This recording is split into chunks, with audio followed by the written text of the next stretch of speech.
వింతగు కీర్తన పాడవచ్చి తిని సంతోషించుడి, నాతో సంతోషించుడి. ప్రీతి అయిన ఈ పండుగ గూర్చి నూతన కీర్తనను కలిసికొని నాతో పాడుచును. ఈ తరి దూరస్తులకి వార్తను ఏ తీరుననైనా తెలుపగా తురపడవలెను.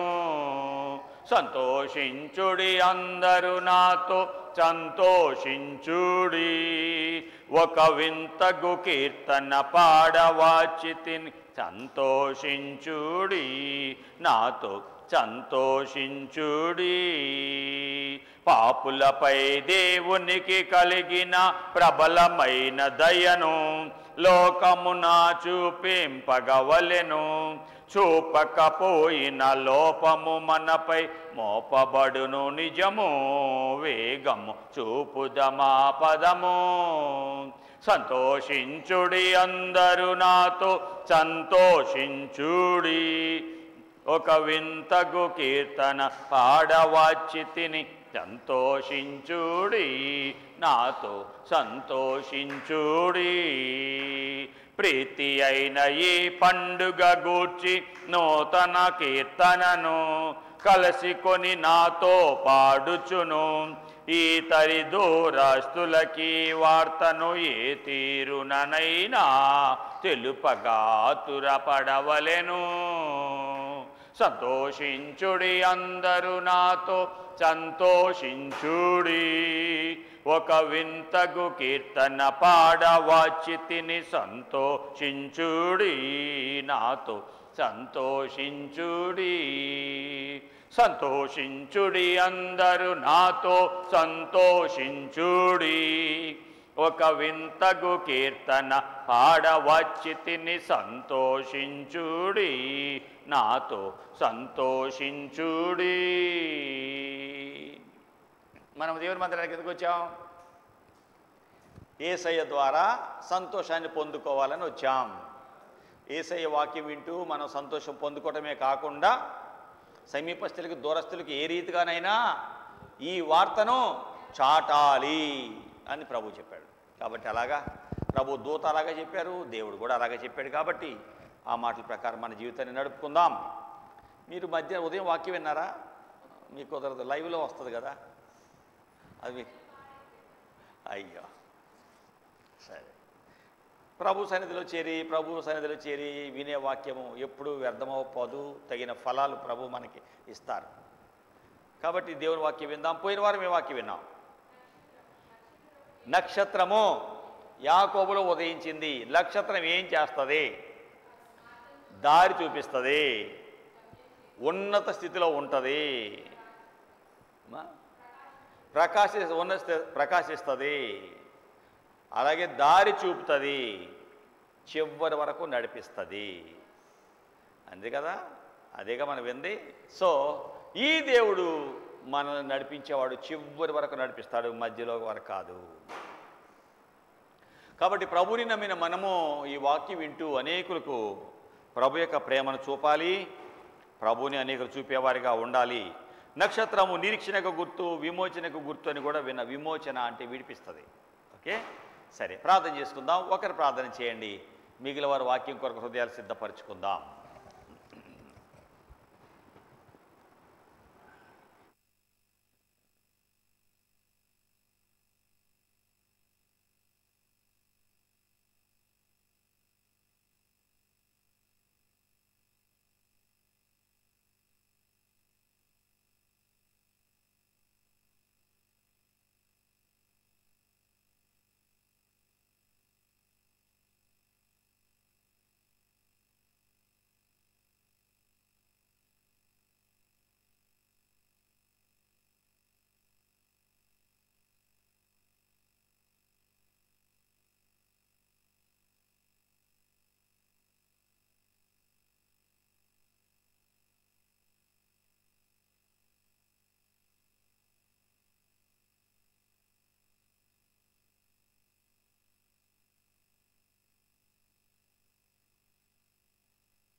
ప్రభువా, నీ పాద సన్నిధిలో చేరి మొరపెట్టుకోవడానికి ఇచ్చిన ఈ సమయాన్ని బట్టి వందనాలయ్యా.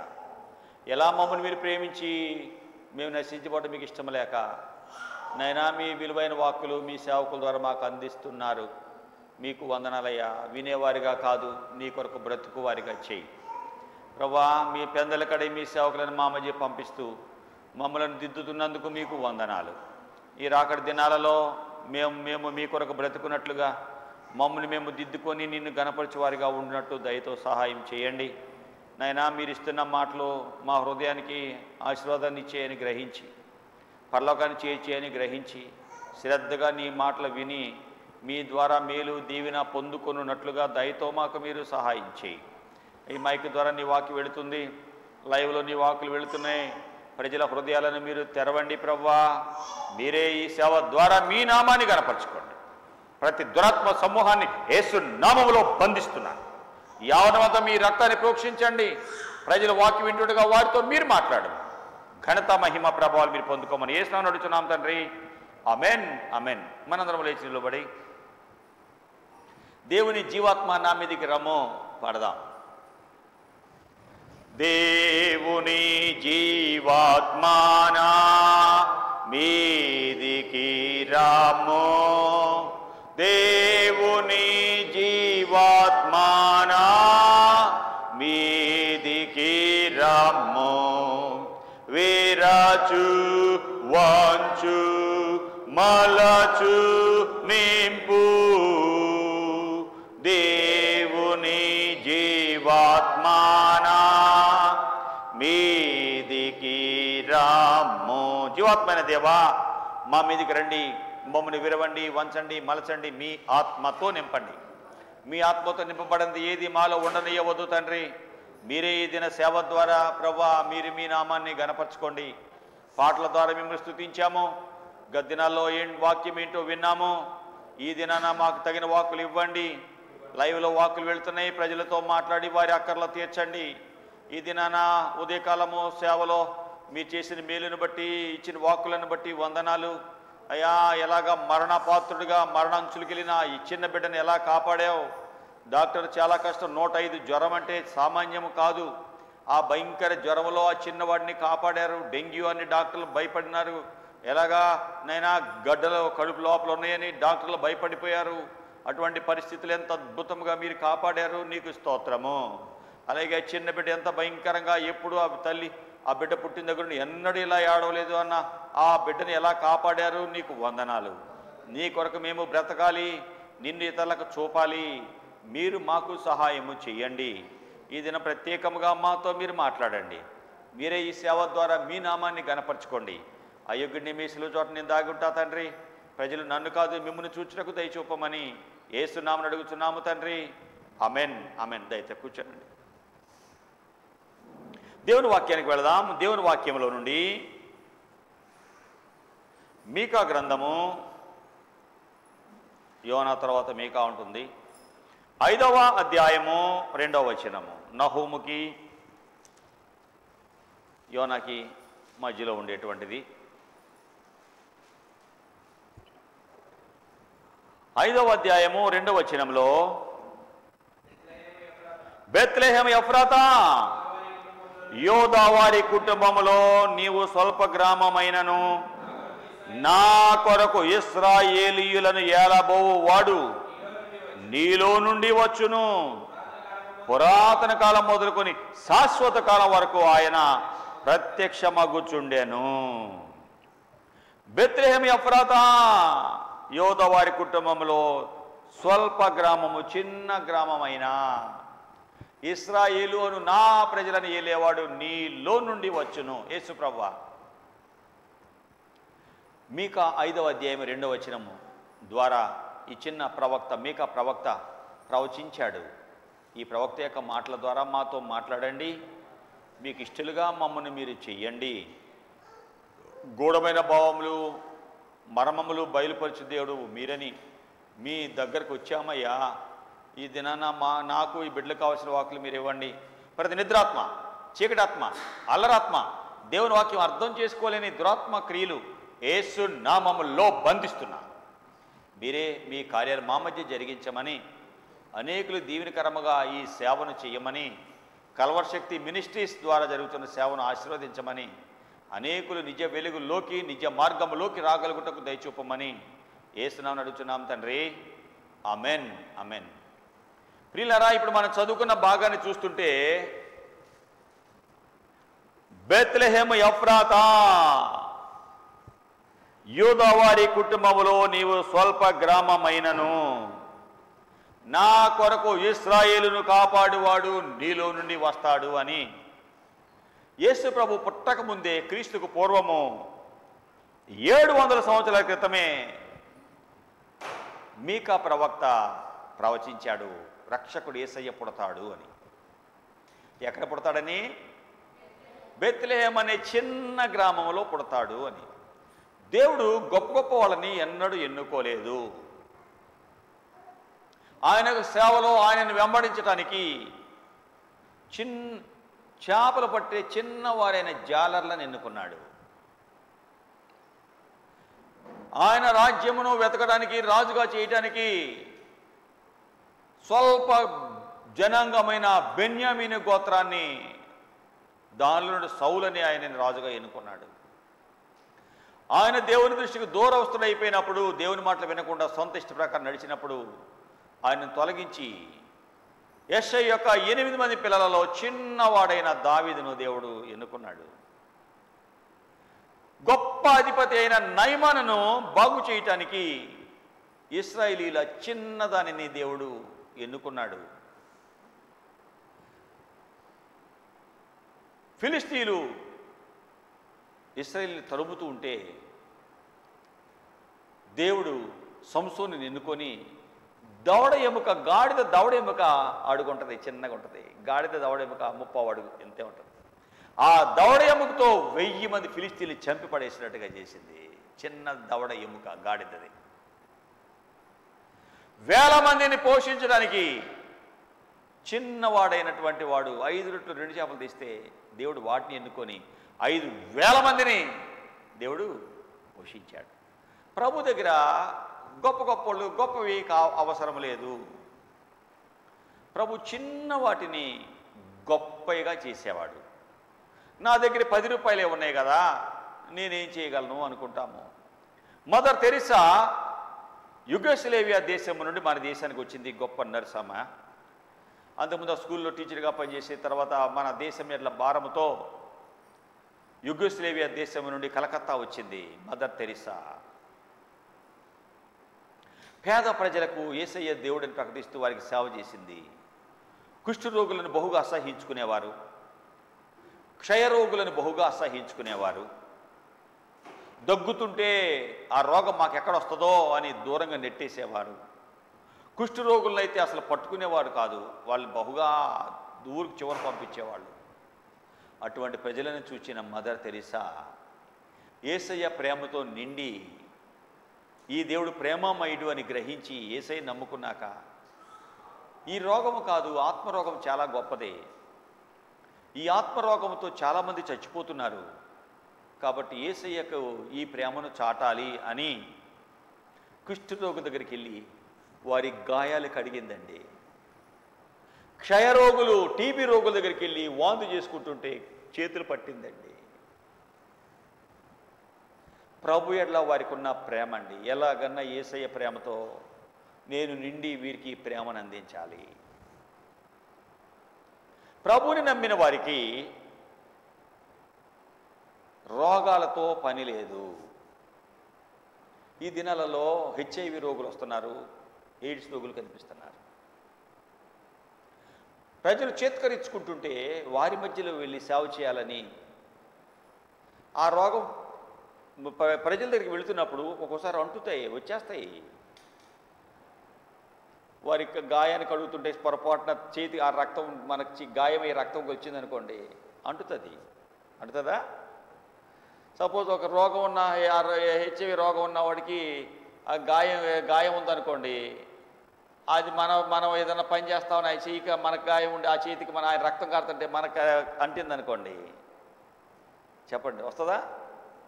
వచ్చేస్తుంది. ఒక దైవజనుడు, దేవుని బిడ్డలు ఆయనకి ఆ రోగం ఉంది, వీళ్ళకి ఈ రోగం ఉంది, అక్కడికి వెళ్తే నాకేమవుతుందో అనుకోరు. వారు ఏమన్నా పర్వాలా, వారు ఏ రోగం అన్నా పర్వాలా, వారు యేసయ్యలోకి రావాలి. కుష్ఠ రోగులు వారి సేవ చేస్తే ఎక్కడ రోగమో ఏది ఎక్కడ నాకంటుతుందో అని మదర్ తెరిసా అనుకోలేదు. క్షయరోగము అంటు రోగం, అది టీబీ రోగము అంటూ వారికి సేవ చేస్తే నాకు ఏ రోగం వస్తుందో ఎందుకులే వాళ్ళ జోలు అనుకోలేదు. ఏదో ఒకరోజు ఈ లోకయాత్ర ముగించాలి, ముగించేలోపు ఈ ఆత్మ యొక్క విలువ చాలా గొప్పది. నాకేమైపోయినా, నేను చచ్చిపోయినా పర్వాలా, ఈ ఆత్మ విలువైన ఆత్మ, ఈ ఆత్మ నిజ దేవుడిలోకి రావాలి. ఇదండి దేవుని బిడ్డలకు ఉన్న ప్రేమ. దేవుని బిడ్డలు ఎన్నడూ ఎవరిని ద్వేషించరండి. ఎలాగన్నా వీరు నిజ దేవుడిలోకి రావాలి, దాని కొరకు ఏమైనా పర్వాలేదు అనుకుంటారండి. ఎంతమంది హెచ్ఐవి రోగుల మధ్యలో నేను సేవ చేసుకుంటూ వచ్చా, ఎంతోమందికి క్రీస్తు ప్రేమను ప్రకటించుకుంటూ వచ్చా, రకరకాల రోగులను నా సొంత కుటుంబస్తుల వలె ప్రేమించి వారికి సేవ చేశా. వీరి దగ్గరికి వెళితే నాకేమవుతుందో ఒకప్పుడు నేను అనుకునేవాడిని, ప్రభా నువ్వు నన్ను సేవకు పిలుస్తున్నావు, నేను మాత్రం నీ సేవ చెయ్యను. నాకు చిన్న చిన్న పిల్లలు ఉన్నారు, ఆడపిల్లలు, ఏదో రకరకాల రోగాలు ఉన్నాయి. ఆ దినాలలో హెచ్ఐవి భయంకరంగా పెరుగుతుంది. దేవుడు నన్ను సేవకు పిలిచిన రోజుల్లో ప్రతి టీవీలో ఎక్కడ చూసినా ఎయిడ్స్కి మందు లేదు, నివారణ ఒకటే మార్గము, వాళ్ళు వాడిన ఇంజక్షన్లు వాడొద్దు, వారి గాయాలు ఏమైనా జాగ్రత్త, వారితో కలిసి ఉండడం, శరీర సంబంధమైన క్రియలు పెట్టుకోవద్దు, రకరకాల ప్రకటనలు జరుగుతున్నాయి. అవి విని నేను అనుకునేవాడిని, నో నో నో ప్రభా నీ సేవ పిలుస్తున్నావయ్యా, నేను మాత్రం రాను అనేవాడిని. ఎందుకు? ఆ ప్రజల మధ్యకి వెళ్తే ఎట్లా అంటుతుందో భయం. దేవుని సేవకు వచ్చిన మొదటి దినాల్లో అంత భయపడేవాడిని. ఆ తర్వాత యేసయ్య ప్రేమతో నేను నింపబడిన తర్వాత ఎప్పుడో ఒకప్పుడు ఈ దేహం ముగించేదే కదా, ఏదో ఒక దినం ఈ దేహాన్ని మనం వదిలేయాలి కదా. ప్రభు ఈ దినం పిలిస్తే వెళ్ళిపోవాలి కదా. ప్రభు పిలిస్తే ఆరోగ్యం ఉన్నా ఆరోగ్యం లేకపోయినా, డబ్బున్నా డబ్బు లేకపోయినా, ఆడైనా మగైనా, చిన్నైనా పెద్దయినా, చెప్పండి ఎలాంటి వారైనా ప్రభు పిలిస్తే వెళ్ళాల్సిందే. ప్రభు పిలిస్తే వెళ్ళాలి కదా. ఇప్పుడైనా ఏమవుతుంది నా అని ప్రభు నాకు నేర్పాడు. ఎటువంటి రోగగ్రస్తుల దగ్గరికైనా వెళ్ళి యేసయ్య ప్రేమను వారికి ప్రకటిస్తా. ఒకప్పుడైతే వాడికి ఆ రోగం ఉంది, నేను వెళితే నాకెక్కడ అంటుతుందో, నాకు పిల్లలు ఉన్నారు అని భయపడ్డా. నేను ప్రభువులోకి ఎదిగి సేవలో పెరిగే కొలది, వెళ్ళే కొలది, రోగులు ఎలాంటి వారైనా నాకు పర్వాలేదు, వారి ఆత్మ నాకు కావాలి. రోగము కాదు, ఆత్మరోగము నుండి మనుషులు విడిపించబడాలి అని పనిచేశానండి. మదర్ తెరిసా కుష్ఠ రోగుల మధ్యలో సేవ చేసింది, క్షయరోగుల మధ్యలో, టీబీ ఉన్న వారి మధ్యలో సేవ చేసింది.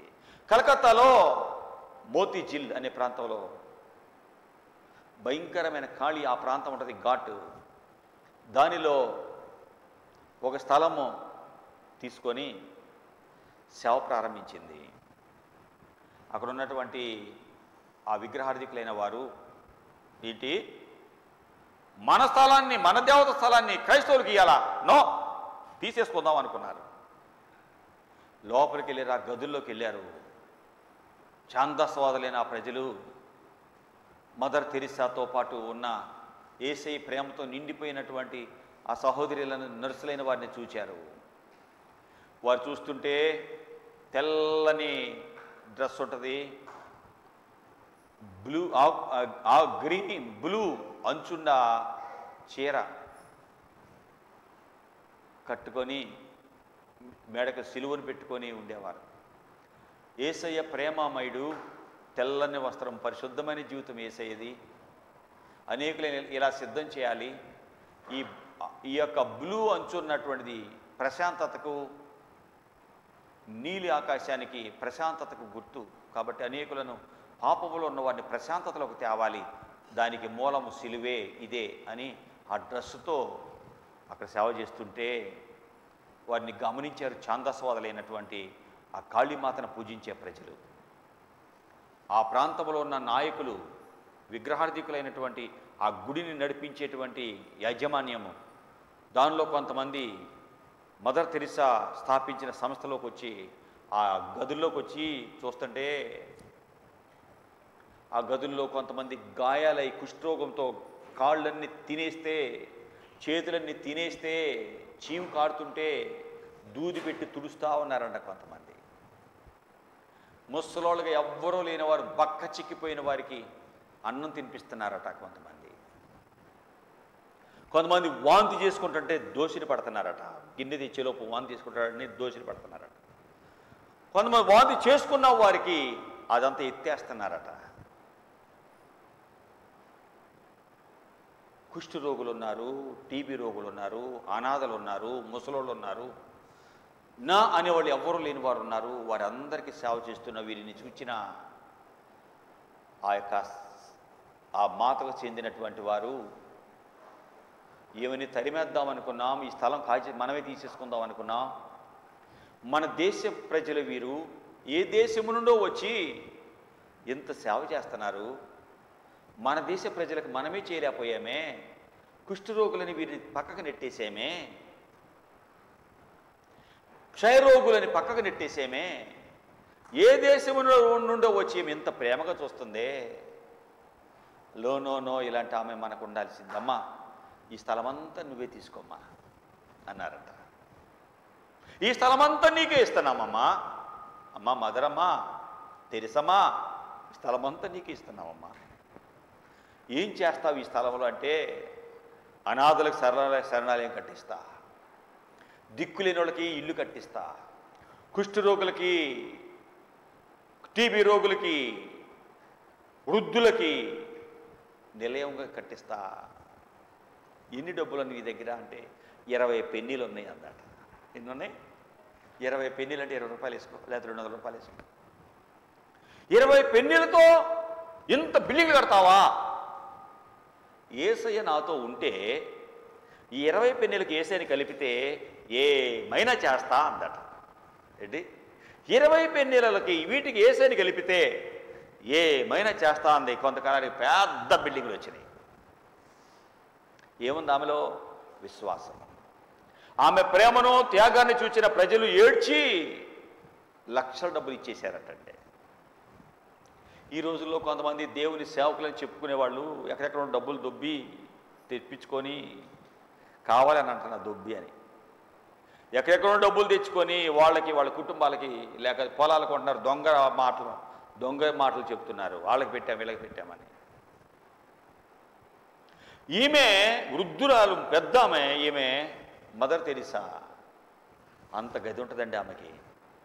ఆ గదిలో ఆమెకు ఒక మంచము, ఒక పీట, ఒక టేబుల్, అంతేనండి ఆమె గదిలో ఉండేది. ఒక మంచము, ఒక కుర్చీ, ఒక టేబుల్, అవి ఆమె ఆస్తి అండి. కలకత్తాలో మా చిన్న కుమార్తె పనిచేసినప్పుడు ఆ బిడ్డ గదిలోకి వెళ్ళిందట. మదర్ తెరిసా ఉన్న గదిలోకి వెళ్ళి మోకరించి ఏడ్చిందటండి. ఆ ఫోటో నాకు పెట్టింది. డాడీ, ఆ గదిలో చిన్న గది డాడీ, ఏమీ లేవు డాడీ, ఒక బల్ల ఉంది, ఒక మంచం ఉంది, ఒక కుర్చీ ఉంది, ఏమీ లేవు డాడీ. చేతులు ఏమున్నాయి? కోట్లాస్తుంది ఆమె చేతిలో. ఎక్కడుందామే? చిన్న గదిలో ఉంది. నేనేమైనా పర్వాలేదు, నా యేసయ్య ప్రేమ అమ్మాయిడు. యేసయ్య ప్రేమను ఈ ప్రాంతంలో, హిందూ దేశము, ఈ ప్రజలకు యేసయ్య ప్రేమను ఇవ్వాలి. నేను అరిగిపోయినా పర్వాలేదు, నేను ఏమైనా పర్వాలేదు, ఈ రోగముతో ఉన్న వారి ఆత్మను కాపాడబడాలి, ఆ రోగం నాకు వచ్చినా పర్వాలేదు. ఇదండి క్రైస్తవ్యం అంటే. క్రైస్తవ్యంలో స్వార్థం లేదు. నాకేంటి ఈ పని చేస్తే అని ఎవరు అనుకోరండి. అలా అనుకుంటే నేను మీ ఊరు రాను, మీ ఊర్లో సేవ చేయను. మీ ఊర్లో నాకు వచ్చే కానుక ఎంతో తెలుసా? 100 రూపాయలు, ఏమనుంటే ఇంకా అంతకంటే లోపే ఉంటాయి. నేను వేసుకొచ్చే కారుకి ఆయిల్కి కూడా పిసరు కూడా పనికిరావు. డబ్బులు కాదు నాకు కావాల్సింది, మీరు. నా తండ్రికి ఏం కావాలో నాకు అదే కావాలి.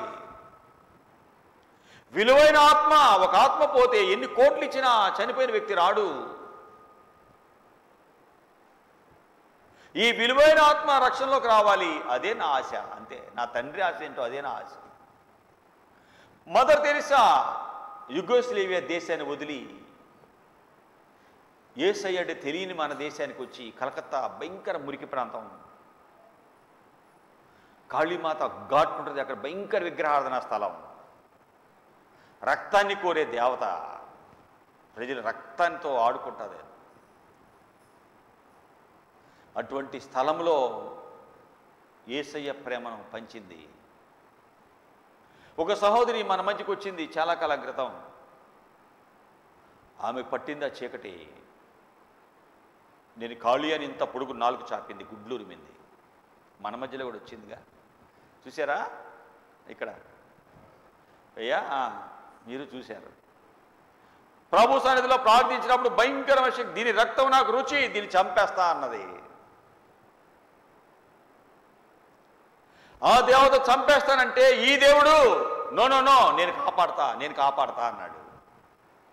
యేసయ్యకి ఇతర దేవతలకు ఉన్న తేడా ఎంత గొప్పదో చూడండి. నేను కాపాడటానికి వస్తానా అంటే ఈ దేవత అంటది, దీని రక్తం నాకు రుచి, దీన్ని చంపేస్తా అంటుంటే ఎక్కడ ఉంది అనుకున్నామా? యేసయ్య దగ్గర ఉంది. యేసు నామములో నేను బంధిస్తున్నా అంటే గలగల గెలగల కొట్టుకులో పోయింది, వెళ్ళిపోయిందండి దెయ్యం. ఆ శక్తి కొంచెంసేపటికి మళ్ళీ వచ్చింది. ఫలానా ఆయన చేతబడి చేస్తున్నాడు, నన్ను పంపాడు, మళ్ళీ పంపాడయ్యా, నేనేం చేసేదయ్యా అని ఏడ్చిందండి.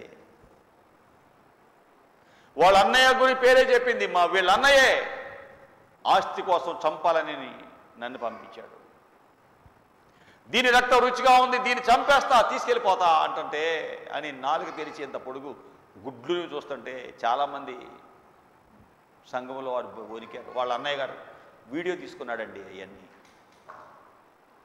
ప్రార్థిస్తే ఆ దయ్యము, ఆ శక్తి ఎలాగ వెళ్ళిపోయింది. యేసయ్య శక్తి ముందు ఏ శక్తి నిలబడలేదు. కేకలు పెట్టి వెళ్ళిపోయిందండి అది. ఇక్కడ కూడా మీరు చూశారు. ఎంతమంది చూశారా? చూడండి ప్రభువులో ఉన్న శక్తి ఎంత గొప్పదో. అటువంటి స్థలంలో యేసయ్య నిజ దేవుడని చూపించింది. యేసయ్య ప్రేమను చాటి మదర్ తెరిసా. కలకత్తాలో ఈ దినానికి కూడా అనాథ శరణాలయాలు ఉన్నాయి, కుష్ఠరోగులకు భవనం ఉంది, క్షయరోగులకి నిలయం ఉంది.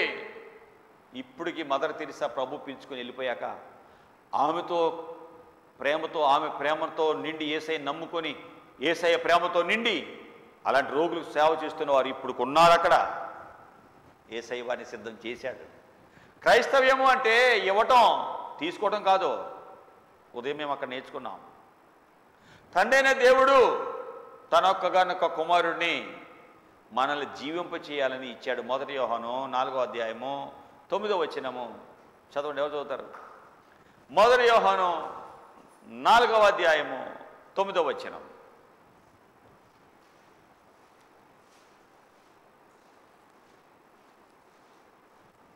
చూడండి మీకు ఎంత. మనము ఆయన ద్వారా జీవించినట్లు దేవుడు తన అద్వితీయ కుమారుని లోకములోనికి పంపెను. ఏంటి? మనము ఆయన ద్వారా జీవించినట్లు, మనము ఆయన ద్వారా జీవించినట్లు దేవుడు తన అద్వితీయ కుమారుని లోకములోనికి పంపెను. దీని వలన దేవుడు మన యందు ఉంచిన ప్రేమ ప్రత్యక్షపరచబడెను. మనము ఆయన ద్వారా జీవించినట్లు దేవుడు తన అద్వితీయ అంటే ద్వితీయము కానిది ఒకడే కొడుకుని, ఒకే కుమారుడిని మన కొరకు పంపాడు. తీసావా?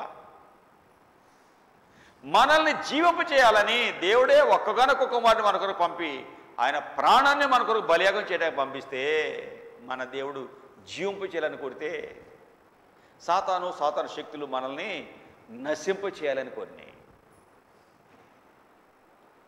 యేసు ప్రభు కాపాడేవాడు. కాబట్టి ఈ దినాన్ని నేను మీ మధ్యలో కాపాడబడి యేసే దేవుడు అని చెప్తున్నా. దేవుడు లేడు అని అంతకు ముందుగా అన్ని గుడ్లు తిరిగాను, తిరుపతి వెళ్ళి పూజల్లో కాళ్ళు పట్టుకున్నా, రకరకాల గుడ్లకి వెళ్ళాను. ఆ దేవుడి గురించి విన్నాను, నేను కొన్ని ప్రశ్నలు అడిగాను, ఎవరు ఏం చెప్పలేకపోయారు, వదిలేసి వచ్చేసాను. దేవుడు లేడు అని AISFలో, ఆల్ ఇండియా స్టూడెంట్ ఫెడరేషన్లో ఇంజనీరింగ్ చదువుకుంటూ ఒక నాయకుడిగా తిరిగా. దేవుడు ఉన్నాడు అంటే లేడు అని చెప్పించేవాడిని. అలాంటి వాడిని నిజమైన ఆనందం కానక స్నేహాలలో, సినిమాలలో, త్రాగుడులో ఎక్కడ నిజమైన ఆనందం కానక ఎందుకు నేను బ్రతకాలి అని చనిపోవాలని విషయం త్రాగిన సమయంలో ప్రేమమయుడు యేసు ప్రభు విషయాన్ని విరిచి నాతో మాట్లాడి నిజమైన రక్షకుడు నేనని చూపించాడు. ఆయన కనపరుచుకున్నాడు. ఆయన వాక్యం నాకు తినిపించాడు. నువ్వు ఈ దినం నా కొరకు పనిచేయాలి అన్నాడు. యేసయ్య యొక్క గొప్పదనాన్ని, యేసయ్య యొక్క ప్రేమను, యేసులో ఉన్న మాధుర్యాన్ని, యేసయ్య ఎంత గొప్పడో, ఆయనలో ఉన్న శక్తిని తెలుసుకొని ఎంత ప్రేమమయుడు, ఎంత త్యాగపరుడో తెలుసుకున్న నేను ఆయనకి సమర్పించుకున్నా. యేసయ్యకి సమర్పించుకున్న నాకు నా ప్రాణము ప్రియమైంది కాదు. ఈ దినం నువ్వు చచ్చిపోతావురా అంటే నాకు భయమో లేదు. నువ్వు ఇలా ఉన్నావురా, ఇలాంటి వాళ్ళ దగ్గర పని చేస్తున్నావురా, ఆ రోగం నీకు అంటిందిరా అంటే నాకు భయమో ఉందా? ఉండదు. ఆ మధ్య కోవిడ్ వచ్చింది. ఎంతమంది కంటింది, భయపడిపోయారు. ఇంకేముంది, అయిపోయాను, ఊపిరాట్లా అని భయపడి బాధపడ్డారు. ఎంతమంది భయపడ్డారు వచ్చిన వాళ్ళు? అయ్యా చూడండి, భయపడ్డాం. అవును కదా, భయపడ్డాం. ఇంకేముంది, అయిపోయింది. ప్రభువులోకి వచ్చాక భయం ఉండదు. బ్రతికినను ప్రభు కోసమే, చనిపోయినను ప్రభు కోసమే. బ్రతికినను ప్రభు కోసమే, చనిపోయినను ప్రభు కోసమే. నా మట్టుకైతే బ్రతుకుట క్రీస్తే, చావైతే లాభమే, చావైతే లాభమే. బ్రతికినను ప్రభు కోసమే, చనిపోయినను ప్రభు కోసమే. ప్రభు చిన్న వాటిని ఎన్నుకున్నాడు. గొప్పోళ్ళైతే గొప్పోడు కాబట్టి ఎన్నుకున్నాడు అనుకుంటారు. ఏమి లేని వారిని ప్రభు ఎన్నుకున్నాడు. ఆయన కొరకు పని చేయటానికి ప్రభు ఎన్నుకున్నాడు. అలాగే చిన్న గ్రామాన్ని బెత్లెహేము, ఎఫ్రాతా, యోదా కుటుంబంలో మీకు 5 చిన్న గ్రామమైన, స్వల్ప గ్రామమైన ఇశ్రాయేలుని ఏలబోవాడు నీలో నుండి, బెత్లెహేములో నుండే వస్తాడు. బెత్లెహేము యెరూషలేముకి ఆగ్నేయముగా 16 కిలోమీటర్ల దూరంలో ఉంది. ఏంటి? యెరూషలేముకు ఆగ్నేయంగా 16 కిలోమీటర్ల దూరంలో ఉంది బెత్లెహేం. యెరూషలేం పెద్ద పట్టణం, గిల్గాలు పెద్ద పట్టణం, హెబ్రోను పెద్ద పట్టణం, కాదేశు బర్నేయా అనే ప్రాంతాలకి వేగు చుట్ట పంపించారు మోషే దైవజనుడు. అవి చాలా పెద్ద పట్టణాలు. ఇంత పెద్ద పెద్ద పట్టణాలు ఉంటే అన్నీ వదిలేసి యోదా దేశంలో బెత్లెహేం అనే చిన్న గ్రామమును దేవుడు ఎన్నుకున్నాడు. మీరు పట్టం చూస్తే చివరికి వెళ్ళిపోతే ఒక పటం కనిపిస్తుంది మీకు. ఆ పటంలో ఆ బెత్లెహేము ఇవన్నీ మీకు కనిపిస్తాయి.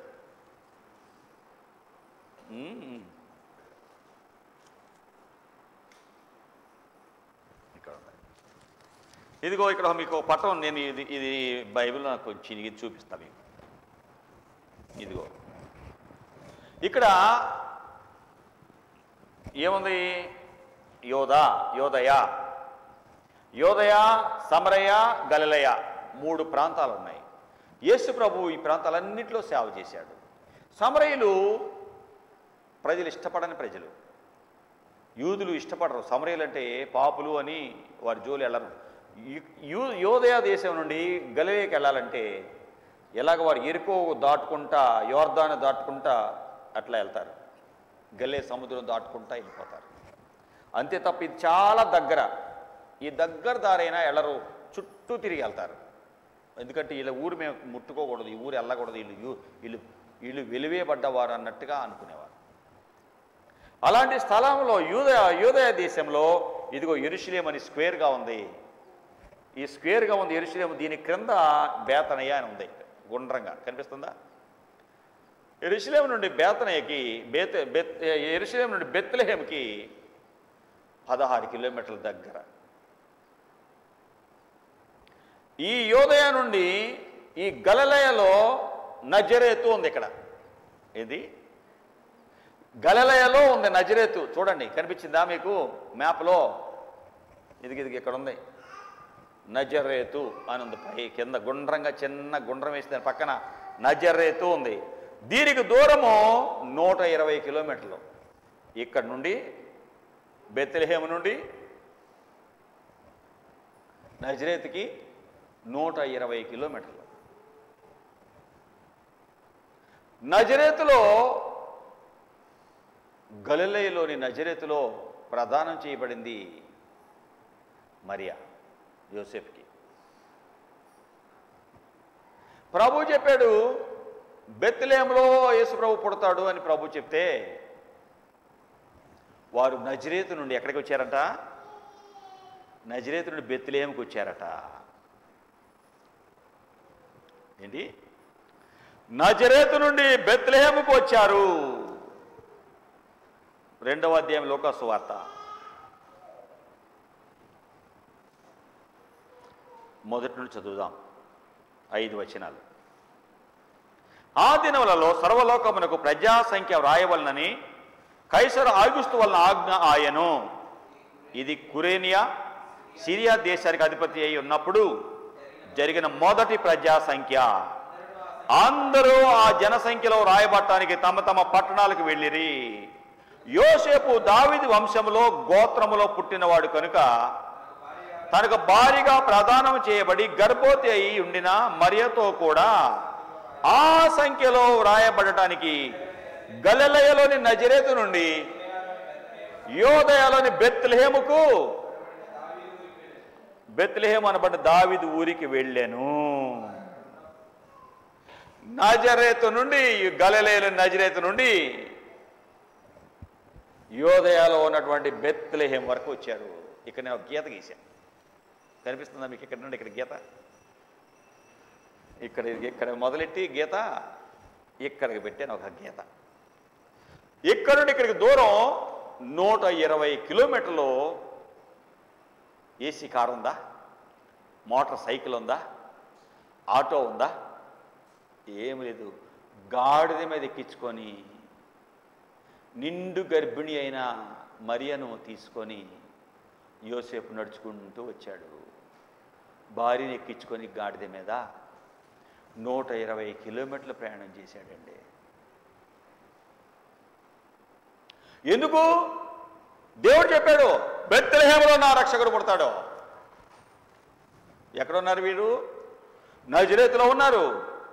మరి దేవుని మాటలు నెరవేరాలి కదా, నెరవేరాలి కాబట్టే రాజుని దేవుడు ప్రేరేపించాడు. జనాభాలు ఎక్కడ రాయాలి, ఏ ఊరో ఆ ఊరు వెళ్ళిపోండి అన్నాడు.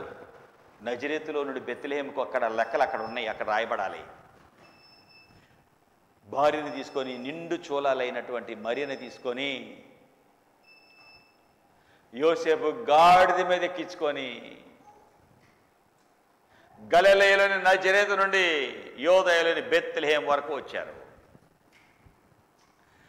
దేవుడు చెప్పాడు కదా, బెత్లెహేము ఎఫ్రాతా,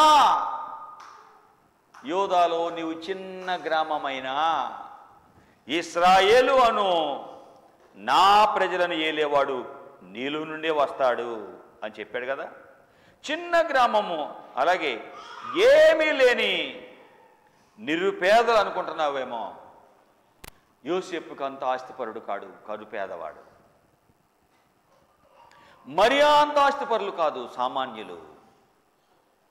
గొప్ప రక్షకుడు ఆ కుటుంబాన్ని ఎన్నుకున్నాడు. నాకేమీ లేదు అనుకుంటున్నావు, నాకేదో చిన్న ఇల్లు ఉంది అనుకుంటున్నావు, నాకు చిన్న గుడిసె ఉంది అనుకుంటున్నావు, లేకపోతే నేను అద్దింటిలో ఉంటున్నాను అని అనుకుంటున్నావు. ఇవి ప్రభు కోరడు. దీనత్వము, నలిగిన హృదయము ప్రభు కోరుకుంటున్నాడు. ప్రభు కోరేది, ప్రభు ఉండేది.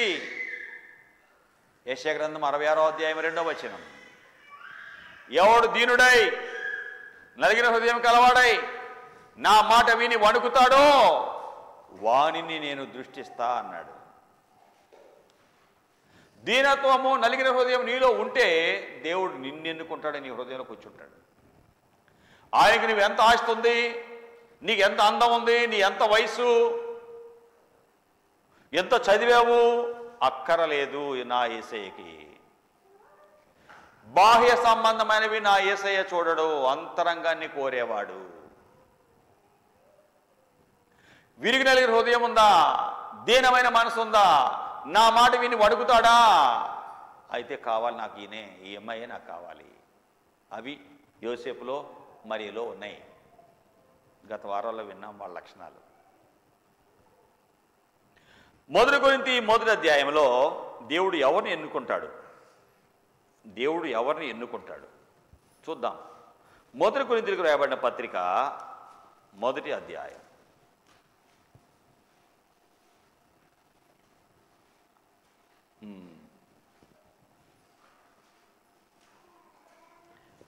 జ్ఞానులను సిగ్గుపరచుటకు 29వ వచనం, ఏ శరీరయు దేవుని ఎదుట అతిశయింపకుండునట్లు జ్ఞానులను సిగ్గుపరచుటకు లోకములో ఉండే వెర్రి వారిని దేవుడు ఏర్పరచుకున్నాడు. బలవంతులైన వారిని సిగ్గుపరచడానికి లోకములో బలహీనులైన వారిని దేవుడు ఏర్పరచుకున్నాడు. ఎన్నికైన వారిని వ్యర్థము చేయటానికి లోకములో నీచులైన వారిని దేవుడు,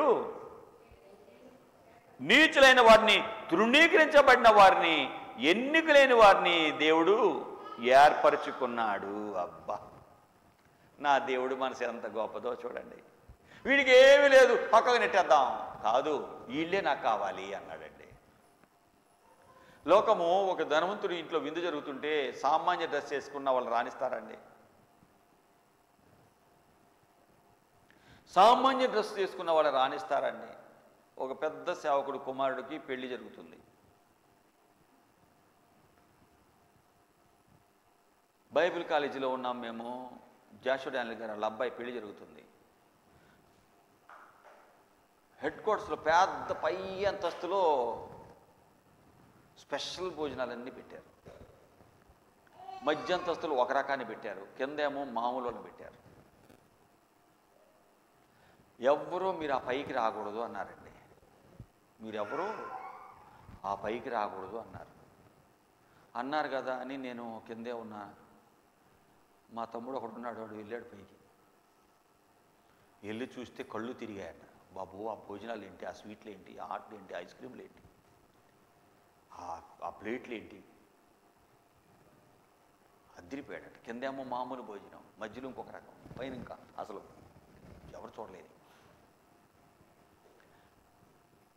నా పిల్లల పెళ్ళికి నేను మామూలు అందరికీ ఒకే భోజనం, అందరూ ఒకటే. కాకపోతే అధికారులు కాబట్టి పాపం కింద కూర్చోలేదని కొంచెం పక్కన పెట్టి అదే భోజనం పెట్టాం. అంతేనా? ఎరా ఉన్నారు, మీరందరూ ఉన్నారుగా. పెద్దలకు ఒక రకం, చిన్నలకు ఒక రకం లేదు. నేను ఉన్నా బైబిల్ కాలేజీలో. అయ్యో ఇదా బాధపడ్డాం. కానీ ఈ దేవుడు, నా దేవుడు నో నో నో అన్నాడు. ఎన్నికైన వారిని వ్యర్థము చేయటానికి, లోకములో నీచులైన వారిని, తృణీకరించబడ్డ వారిని, ఎన్నికలైన వారిని దేవుడు ఎన్నుకున్నాడు. అబ్బా, ఎంత మంచి దేవుడు. జ్ఞానం ఉన్న వారిని సిగ్గుపరచడానికి లోకములో ఉండే వెర్రి వారిని, చదువులేని వారిని ఎన్నుకున్నాడు. ఎన్నుకున్నాడా? పేతురు ఎంత చదివాడు? పేతురు ఎంత చదివాడు? ఏంటి చెప్పరు? అపోస్తలుల కార్యాలు ఏం చదివాడు వీరు? 4వ అధ్యాయం 13వ వచనం. పేతురు 4:13. మీకు చాలా వాక్యం జాగ్రత్తగా చెప్తా, వినండి, జాగ్రత్తగా అర్థం పెట్టుకుని హృదయంలో పెట్టండి. వారు పేతురు యోహానుల ధైర్యం చూచినప్పుడు వారు ఉన్నతమైన జ్ఞానవంతులని గ్రహించి, అది అది మళ్ళీ తప్పు చెప్పినప్పుడు గట్టిగా నొక్కి చెప్పాలి, అది కాదు అనాలి. వారు ఉన్నత జ్ఞానవంతులని అలా, పామరులు.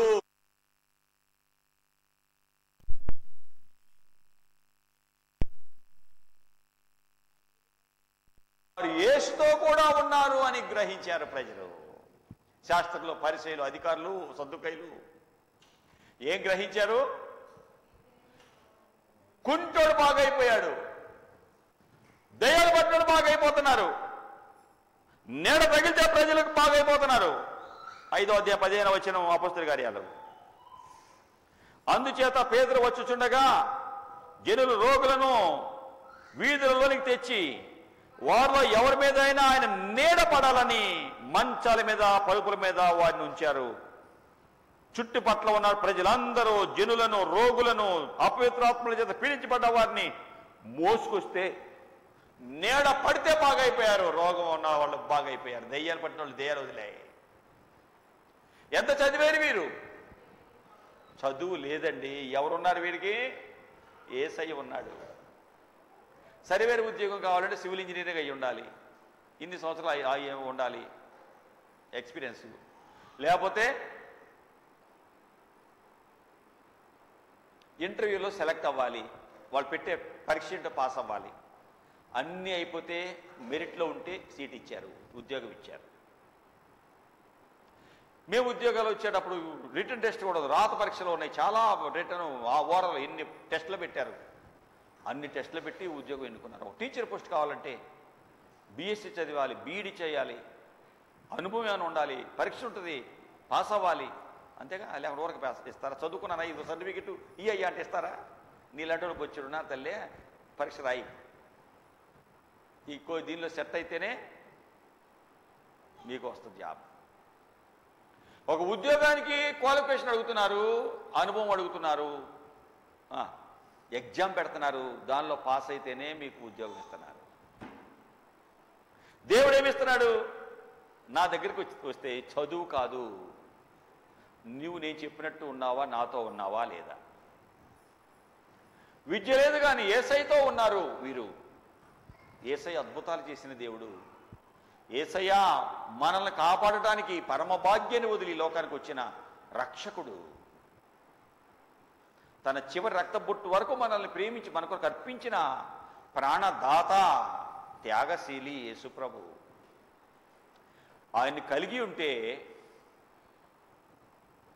అంతే, చదువు అక్కర్లా, ప్రభు ఉంటే నీకు చాలు. విద్య లేని పామరులు కానీ యేసయ్యతో ఉన్నారు వీరు. జ్ఞానులను సిగ్గుపరచడానికి దేవుడు లోకంలో వెర్రి వారిని ఎన్నుకున్నాడు. బలవంతులైన వారిని సిగ్గుపరచడానికి బలహీనులైన వారిని ఎన్నుకున్నాడు. బలహీనుడైనటువంటి డేవిడ్ బ్రెయినార్డ్, కుష్ఠరోగి అయిన ఆయన టీబీ రోగి అయిన, క్షయరోగం ఉండేది, దగ్గుతుంటే ఇంత రక్తం పడతా ఉండేది. రెడ్ ఇండియన్స్ మధ్యలోకి వెళ్ళి వారికి యేసయ్య ప్రేమను చాటాడు. నా అనేవాళ్ళు ఎవ్వరూ లేరు ఆయనకి, తల్లి తండ్రి ఎవ్వరూ లేరు. యేసయ్యని నమ్ముకున్నాక రెడ్ ఇండియన్స్ ఉన్నారు, వారికి యేసయ్య ప్రేమే తెలియదే అని వారి దగ్గరికి వెళ్ళేవాడు. ఒక రొట్టె తీసుకొని వెళితే అతనుకున్న డబ్బులతో టౌన్కి వచ్చి నడుచుకుంటూ వచ్చి కొన్ని రొట్టెలు తీసుకొని గడ్డిలో పెట్టుకునేవాడట. అది ఆయనకి ఏంటది, ఫ్రిడ్జ్. గడ్డిలో దాచుకొని ఒక రొట్టెని చిన్న ముక్క తీసుకొని దానిలో మొట్టమొదటి దేవుడిదని దేవుడికి ఇచ్చేవాడట. ఇచ్చి, ప్రభా ఈ రొట్టె ఇచ్చావు, నీకు వందనాలని చిన్న ముక్క తినేవాడట. ఎందుకంటే మళ్ళీ అయిపోతే ఆకలికి మళ్ళీ అంత దూరం వెళ్ళాలి, కొన్ని కిలోమీటర్లు వెళ్ళాలి. వెళ్ళే ఓపిక లేక రెడ్ ఇండియన్స్ దగ్గరకు వెళ్ళి యేసయ్య ప్రేమను వారికి అనామకులు అనాగరికులు చంపేసుకునేవాడు. అట్లాంటి వారి మధ్యకు వెళ్ళి యేసయ్య ప్రేమను వారికి చాటాడండి. కక్కుతా ఉండేవాడిని రక్తాన్ని. హాస్పిటల్ వెళ్ళిపోదాం, అక్కడే ఉందాం అనుకోలేదండి. ఈ విలువైన ప్రజలు వీరు, నా ప్రాణం ఏమైనా పర్వాలేదు, వీరిని నేను కాపాడుకోవాలి. ఒకసారి తనలాగా బలహీనైన వారికి ఉంటే వారికి ఆ రొట్టె తీసుకెళ్ళి పెట్టేవాడు. ఆ రొట్టె ఎండిపోయి గట్టిగా ఉండేయట. పాపం నవల్లేక కొంచెం నవిలి అలాగే వదిలేసేవాడు. ఏంటండి ఈ దినాన మనకి దేవుని వాక్యం ఎంత ప్రశాంతంగా అందుతుందంటే మనం ఎంత భాగ్యవంతులమో. ఆ దినాలలో వాక్యం తెలియదు. దైవజనులు ప్రాణాన్ని పణంగా పెట్టి యేసే దేవుడిని ప్రకటిస్తే వారి ప్రాణాలు కూడా లెక్క చేయకపోతే 29 సంవత్సరాలకే చచ్చిపోయాడండి డేవిడ్ బ్రెయినర్డ్ గారు. గొప్ప దైవజనుడు. 29 సంవత్సరాలు. యేసయ్య ప్రేమను రెడ్ ఇండియన్స్ అనామకులైన అనాగరికులైన వారి మధ్య యేసయ్య ప్రేమను చాటి వారిలో కొంతమంది రక్షణలోకి తెచ్చాడు. అలా ఆయన చనిపోయాడండి. యేసయ్య నమ్మిన వారు వారి ప్రాణాలను ప్రియమైనగా ఎంచుకుంటారు. అరే ఏంటమ్మా మాధవి? యేసయ్య నమ్మిన వారు వారి ప్రాణాలు చాలా ప్రియమైనగా కాపాడుకుంటారు, ఎంచుకుంటారు. అంతేగా? అరే చెప్పరు మరి. అవునా కాదా? కాదు. వాళ్ళు నా ప్రాణం పోయినా పర్వాలా, వీళ్ళు కాపాడబడాలి అనుకుంటారండి. నేను ఏమైనా పర్వాలా, తినపోయినా పర్వాలా, వీళ్ళని కాపాడుకోవాలి. ఆ ఊర్లో సేవ ముగించుకున్నాను, మీ మధ్యకి వచ్చాను, ఇంక నేనేం తినలా, వెళ్తానే ఉన్నా, ఇంకా వాక్యం చెప్తున్నా. ఉదయాన్నే ఏమంటారు మీ భాషలో బరీగా అంటారు కదా, నిండా కడుపు నిండా తింటాం. నాకు అసలు ఇష్టం ఉండదు. ఎంత తక్కువ తినగలనో అంతగానే తిని ఖాళీగా ఉండాలి నా కడుపు అనుకొని వస్తాను. ప్రభు అప్పగించిన బాధ్యత తిండి అక్కర్లా, నిద్ర అక్కర్లా, నా సౌఖ్యము కాదు, ప్రభు ప్రేమ బిడ్డలకు అందించాలి.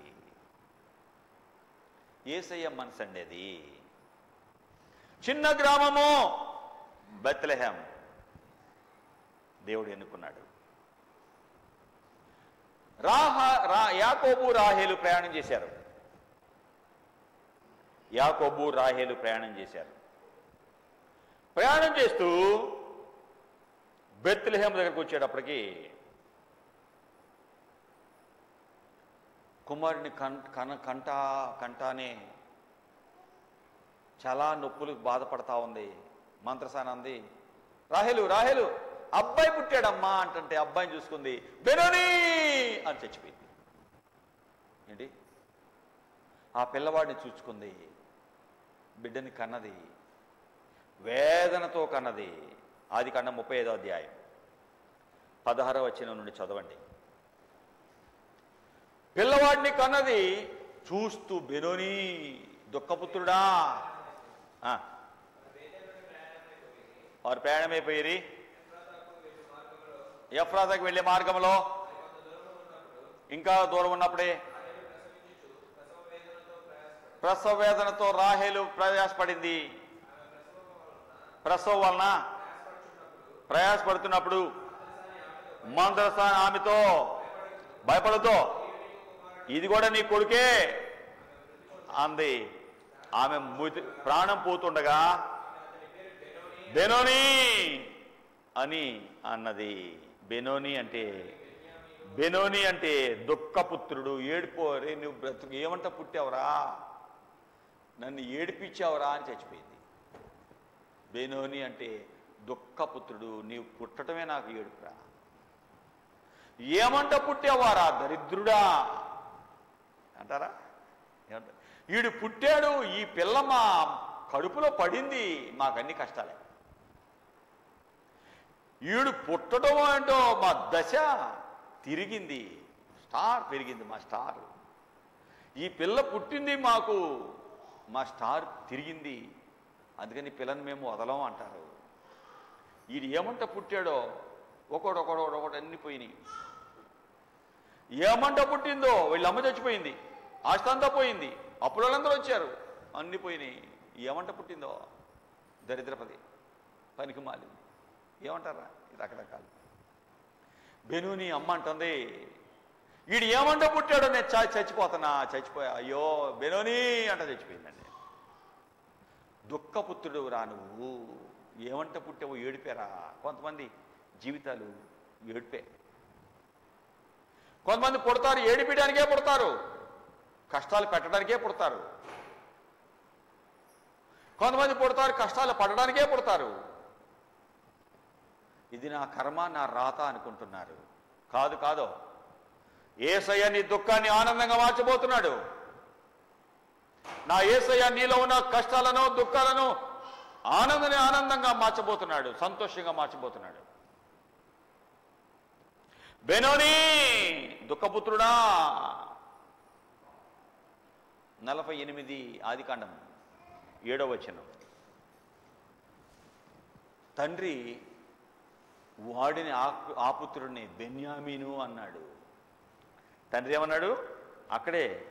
తండ్రి ఆమె చచ్చిపోతూ ఏమంది? బెనోని అంటే అతని తండ్రి అతనికి బెన్యామీను అంటే కుడి చేతి పుత్రుడు, ఆదరణ పుత్రుడు. నన్ను ఆదరిస్తావురా, నా భార్యని ఎక్కువ ప్రేమించాను రాహేల్ని, నువ్వు చివరోడు, మీ అన్నేమో పెద్దోడురా. రాహేల్ అంటే అంత ప్రాణవరా నాకు. ఈమె కోసమే 7 సంవత్సరాలు కాక ఇంకొక 7 సంవత్సరాలు కొలువు చేశాను రా, బానిసత్వం చేశాను రా మీ అమ్మ కోసం. అమ్మ వెళ్ళిపోతూ నిన్ను అప్పగించిందిరా, నువ్వే నన్ను ఆదరించేవాడివి. మీ అమ్మ లేక ఏడుస్తుంటే నువ్వు పుట్టావురా. మీ అమ్మ ఏడుపు అందగాని నువ్వు ఏడుపు కాదురా, నవ్వురా, ఆదరించేవాడురా అన్నాడు నాన్న. సరే, 48వ అధ్యాయంలో యాకోబు చెప్తున్నాడు. ఏం చెప్తున్నాడు? 7వ వచనంలో, పద్దనరాము నుండి నేను వచ్చుచున్నప్పుడు ఎఫ్రాతాకి ఇంకా కొంత దూరం ఉండగా మార్గమున మీ అమ్మ కనాను దేశంలో నా ఎదురుగానే చచ్చిపోయింది. అక్కడ బెత్లెహేము ఎఫ్రాతా మార్గములో ఆమెను పాతి పెట్టాను. యోసేపు, నా కుమారుడా, మీ అమ్మనరా దారిలో చచ్చిపోయింది, పాతి పెట్టాను. బెత్లెహేములో పాతి పెట్టే అమ్మని, మీ అమ్మని. బెనోని దుఃఖం ఇచ్చాడు. యేసు ప్రభు పుట్టిన దగ్గర నుండి ఆయన జీవించి ప్రాణం పెట్టే వరకు కష్టాలు పడుతూనే ఉన్నాడండి.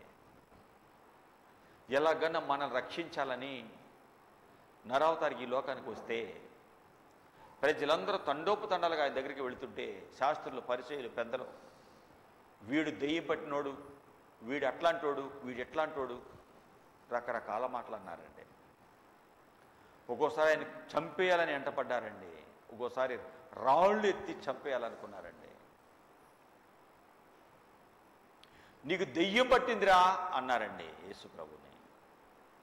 దెయ్యాలు బట్టి బేల్జెబూ అధిపతివిరా నువ్వు, అందుకే నువ్వు ఇన్ని కార్యాలు ఇలా చేస్తున్నావు, నీకు దెయ్యం పట్టే చేస్తున్నావు.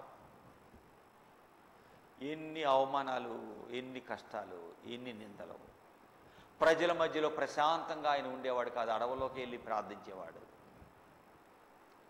ఆ కష్టాలు ఈ దినాలలో యేసయ్యను నమ్మినందుకు కూడా ప్రజలు పడుతున్నారు. నువ్వు యేసయ్యను నమ్మావా, నువ్వు పలాని, మాతో ఉండబాక. ఏమన్నారు చెప్పండి, అన్నారు లేదా? అంటున్నారా లేదా? నువ్వు యేసు ప్రభువుని నమ్మావా, నువ్వు పలానోడివి, మీ కులం పలాని. లేదు లేదు, యేసు ప్రభు రాజాది రాజు. క్రైస్తవుడు అంటే యేసయ్యని కలిగిన వాడు క్రైస్తవుడే కానీ కులానికి యేసయ్యని ఆపాదించకూడదు. పాపరహితుడు యేసు ప్రభు. నాలో పాపం ఉందని ఎవరో చూపించండి, ఛాలెంజ్ అన్నాడు. ఏ తప్పు ఆయనలో కనుక్కోలేదు, ప్రజలు ఎవరు కనుక్కోలేకపోయారు. యేసయ్య ఉన్నతమైన వాడు, మనుషులు ఎవరికి చేతగా చేయలేని పనులు ఆయన చేశాడు. దెయ్యాలు బట్టి ఎవరు బాగు చేయలేని వారిని యేసయ్య నామంలో బాగైపోతున్నారు. పొద్దున ఒక తల్లి ఆ కుమారుడి నుంచి సాక్ష్యం చెప్పింది. వాడు నడవలేని వాడుగా 105 జ్వరం వచ్చింది.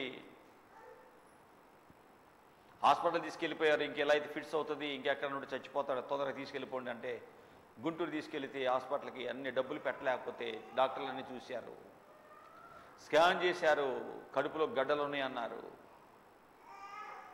బీపీ భయంకరంగా వెళ్ళిపోతుంది. చిన్నోడు అదిరిపోతున్నారు. ఏమో మాకు తెలియదు, బ్రతుకుతాడో లేదో మాకు తెలియదు, సంతకం పెట్టండి ఇద్దరు, అప్పుడే పిల్లడికి ట్రీట్మెంట్ ఇస్తామన్నారు. తల్లిదండ్రులు ఇద్దరు ఆ చిన్నవాడికి ఏమవుతున్నా మాకు బాధ్యత లేదు, ఏమైనా మాకు సంబంధం లేదు అని మీరు సంతకం పెడితే మేము ట్రీట్మెంట్ ఇస్తాం, ఒకవేళ ట్రీట్మెంట్ చచ్చిపోవచ్చు పిల్లడు మాకు తెలియదు అన్నారు. దేవుడిని నమ్ముకున్నారు, దేవుని సేవకుడిని నమ్మారండి. నాకు వెంటనే ఫోన్ వచ్చింది, అయ్యా ఇది నా పరిస్థితి, మా పిల్లవాడు ఇది పరిస్థితి. 2 దినవృత్తాంతాలు 20:20 యెహోవాను నమ్మండి స్థిరంగా ఉంటారు, ఆయన సేవకులను నమ్మండి కృతార్థులు అవుతారు. సేవకులను నమ్ముకోండి బాగైపోతారు. దేవుని సేవకులను నమ్ముకొని నష్టపోయినోడు లేడు, వారిని వదిలి బాధ పెట్టి బాగుపడ్డవాడు లేడు. దేవుడు పంపిన దైవజనుడు సుమా. మేము మా ఊర్లో పాస్టర్ తిట్టాము, ఏం కాలేదు అంటారేమో. దేవుడు పంపిన వాళ్ళు చాలామంది ఉన్నారు, వాళ్ళంతా ఆలోచన వాళ్ళు చాలామంది ఉన్నారు. ఎవరో పంపిస్తే వచ్చిన వాళ్ళు ఉన్నారా? ఎవరో నువ్వు పలారులో సేవ చేయపో, నీకు నెల కింద ఇస్తా పో ఉన్నారు.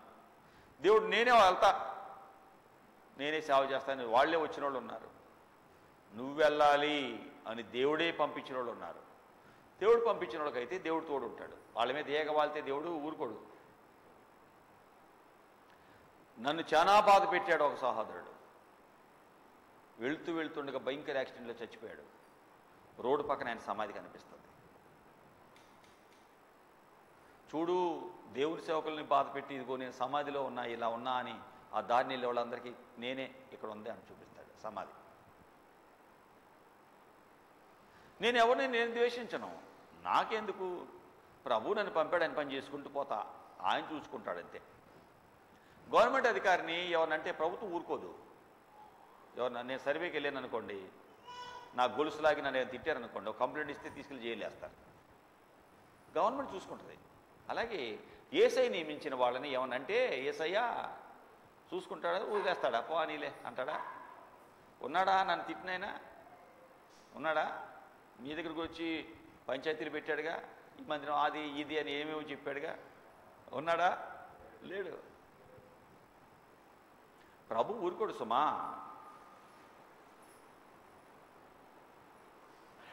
యేసు ప్రభు లోకానికి వచ్చిన దగ్గర నుండి ఎంతమందిని బాగు చేస్తే, దుఃఖంలో ఉన్న వాళ్ళందరినీ బాగు చేస్తే చివరిగా ఆయన ఎన్నో బాధలు పెట్టి చివరిగా నేరస్తుడిగా ఆ సభలోకి తెస్తే పిలాతు అడుగుతున్నాడు, గవర్నర్, ప్రజలారా బరబ్బను వదలమంటారా, యేసుని వదలమంటారా?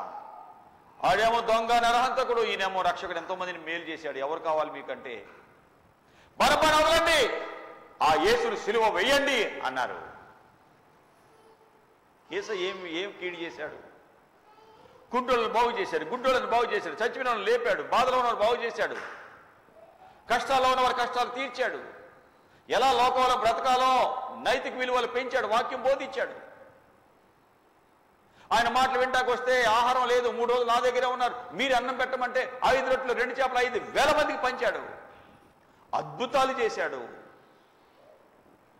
ఏం చేశారు ఆయన్ని? ఏ అద్భుతాలు పొందిన వారో వారే యేసుని సిలువేయి అన్నారు. దేవుని సేవకుని నష్టం కలిగించేవాళ్ళు ఎవరో తెలుసా? దేవుని దగ్గరే ఉండి మేలు పొందిన వాళ్ళేనండి, బయట వాళ్ళు కొత్త వాళ్ళు ఏముండరు. ఆ సహోదరుడు అప్పుల్లో ఉండి ఆత్మహత్య చేసుకోవాలనుకుంటే వాళ్ళ ఇంటికి వెళ్ళి యేసయ్య గురించి చెప్పి నేను తెస్తే నా మీదే ప్రయోగించాడండి, నన్నే బాధ పెట్టాలి, నన్నే చంపేయాలని చూశాడండి. దేవుడు చూస్తూ ఊరుకోలేదయ్యా. ఒక దేవుడు నియమించిన దైవజనుడిని ఏ బాధ పెట్టినా ఆయన చూస్తూ ఊరుకోడు సుమా. యేసు ప్రభు మన కొరకు బాధలు పడ్డాడు. దైవజనులు కూడా ఆయన సేవ, ఆయన ప్రేమను ప్రకటిస్తూ నిందలు అవమానాలు పడుకుంటూ పోతూనే ఉన్నారు. యేసయ్య దారిలోనే ఉన్నారు వాళ్ళు. దుఃఖపుత్రుడు ఆయన ద్వారా ఎంతమంది కుటుంబాలు ఏడ్చినాయి.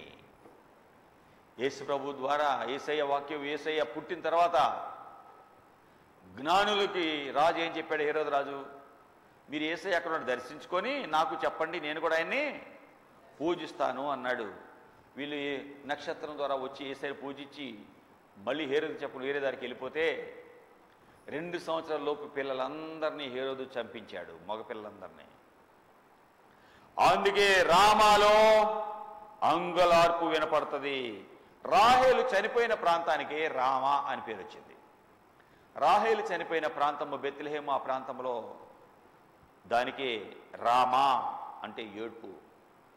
ఇర్మియా 31వ అధ్యాయం 5వ వచనం ప్రవక్త ఇర్మియా ప్రవక్త ఎప్పుడో చెప్పాడు.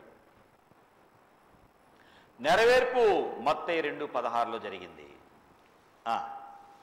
ఇర్మియా గ్రంథము 31వ అధ్యాయము 15వ వచనం.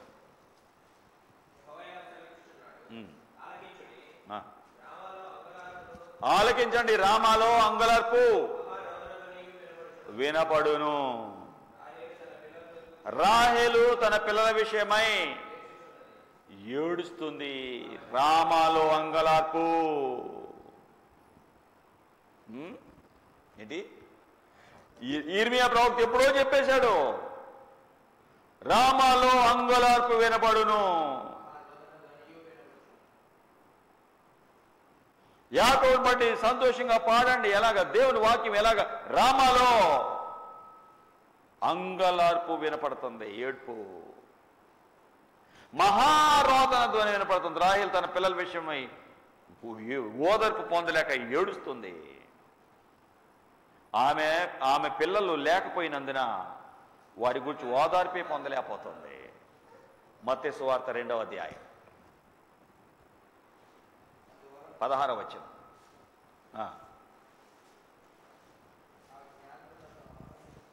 జ్ఞానులు తను అపహసించిరని గ్రహించి చాలా కోపపడి జ్ఞానుల వలన వివరముగా తెలుసుకున్న కాలమును బట్టి బెత్లెహేములోను దాని సకల ప్రాంతాలలో 2 సంవత్సరాలు మొదలుకొని తక్కువ వయసు గల మగపిల్లలందరినీ వధించెను.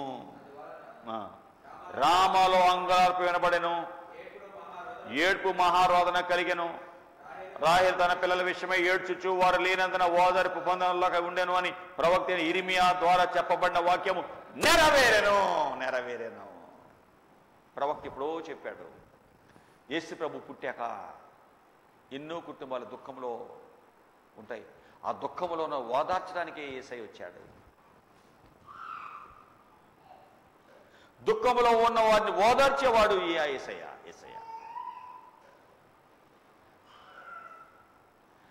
యేసయ్యలో ఎదగవారు, దేవుళ్ళు నడిచేవారు, సద్భక్తితో బ్రతికేవారు ఏం చేస్తారు?